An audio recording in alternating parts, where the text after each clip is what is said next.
Calistoga, California, we already discovered that the addition of turbos in the new 2017 Porsche 911 Carreras hasn't demolished the classic 911 experience. But on our second outing in the car, we found that what you like and how you get your 911 from the factory truly determine the success of this car. Through Northern California's lush mountain forests we drove, a Carrera 4S with almost every option except carbon ceramic brakes, a Carrera 4S Cabriolet equipped equally, and a base Carrera 2 with a 7-speed manual with barely any extra equipment other than a sport steering wheel and sport exhaust. Even though each is based on the same platform, the three cars drove remarkably different. The level of enjoyment you experience depends on how you spec your car. As we discovered during our previous drive of the new 911s last November, you have nothing to fear from the turbocharged engines. You never want for more power from the 3.0-liter flat six-cylinder, with the standard Carrera developing 370 horsepower and the Carrera S developing 420 horsepower. Either figure is plenty for the nimble chassis. Adding to the horsepower bump, 20 over the previous model, and in the great tradition of the company's normally aspirated engines, Porsche engineered the turbocharged version to rev to 7,500 revolutions per minute. This is unnecessary, though, due to the power and torque peaking at 5,000 revolutions per minute. When asked why the company chose to allow the engines to continue to rev, the answer came almost in unison from the engine designer, the head of Porsche's sports car program, and the North American CEO said, "Because it's more fun that way." This was met with much applause as it signals a company that understands emotion as well as the bottom line, even though most 911 buyers will spend $15,000, $20,000 on options, a huge profit center. In the quest to eliminate lag and develop a more linear torque and power curve, Porsche developed an anti-lag system that keeps the twin compressors spun and ready for throttle application. This system, on PDK-equipped cars, works in conjunction with the car's transmission to also produce better gas mileage by disengaging the transmission when coasting. When driving, though, this disengagement and anti-lag spooling can at first be disconcerting. You watch the tachometer needle fall to almost 0 RPM when you lift your foot off the gas, then jump back up to 2,003, 500 revolutions per minute in a fraction of a second when you get back on it. You wonder at first if the engine turned off, or if you perhaps did something to upset it.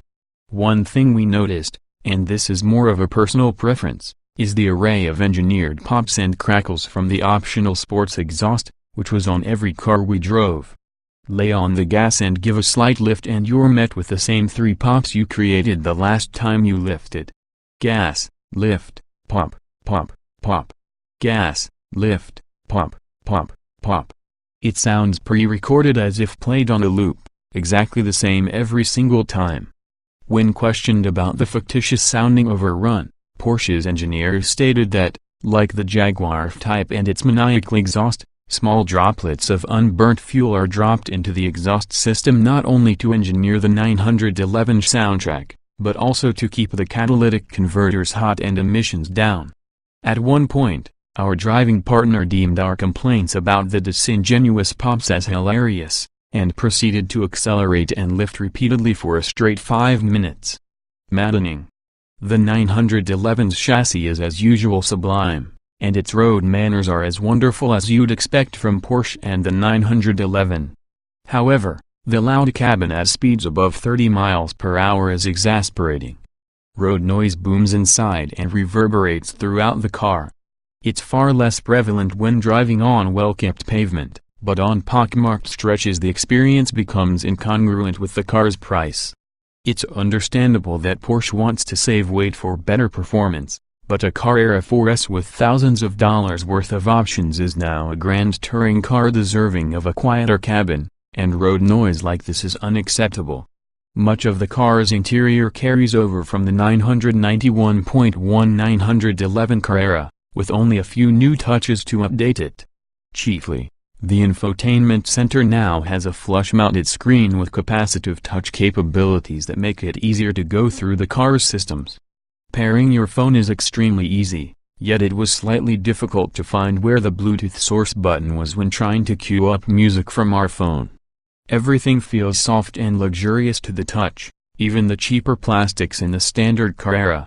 With thousands of combinations possible and 200+ options available throughout the 911 range, owners are able to tailor their 911 to suit their own enjoyment. Want a neon green Carrera 4S with a stick and carbon ceramic brakes but without the four-wheel steering? Done. Want a base Carrera with absolutely nothing? Even better. While the starting point is the same, the end product when fitted with whatever combination of options you choose, whether that includes adaptive suspension, Porsche's Sport Chrono package, or one of the other wide variety of options available, make for unique experiences. To that point, driving the Carrera 4S and standard Carrera 2 back-to-back was eye-opening. A bit like those choose-your-own adventure stories from the 80s, Porsche gives you the story's framework and develops the options, but you choose how it all ends. The standard Carrera felt quite different from its fully optioned 4S sibling. The standard car with the 7-speed manual transmission with almost no options was perfection distilled. Even though it didn't have as much horsepower as the S or the four-wheel steering system that keeps everything in line, the simpler car had a greater sense of driver involvement. The 4S, on the other hand, is no underachiever. It and its two-wheel drive S sibling are almost supercar fast as you lay into the gas pedal and run through the PDK's gears, achieving preposterous speeds on confined stretches of pavement. It's a good tool if you want to humiliate your friends at a track day, and then drive home without a care in the world. Porsche's engineers, conversely, don't have the luxury of a stress-free existence. That they have allowed this new turbocharged 911 to remain a pinnacle of the sports car world and retained its heritage is a testament to them. Changing an icon so drastically isn't for the timid, but the execution here met and arguably exceeded the challenge without flinching.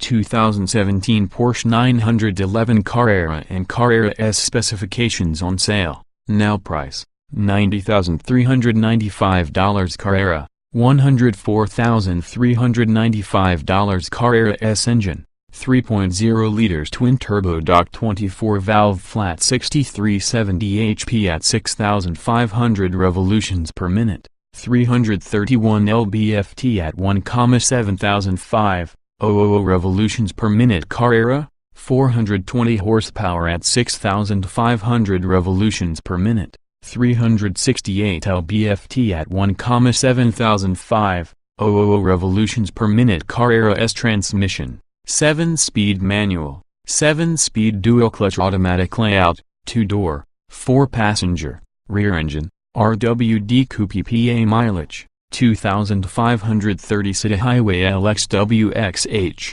177.1 by 71.2 by 51.0 in wheelbase, 96.5 in weight, 3,175 Carrera 3,1753, 219 pounds Carrera S060 miles per hour, 4:04.4 seconds Carrera, 3:74.1 seconds Carrera S top speed, 182,183 miles per hour Carrera, 190,191 miles per hour Carrera S. Show more.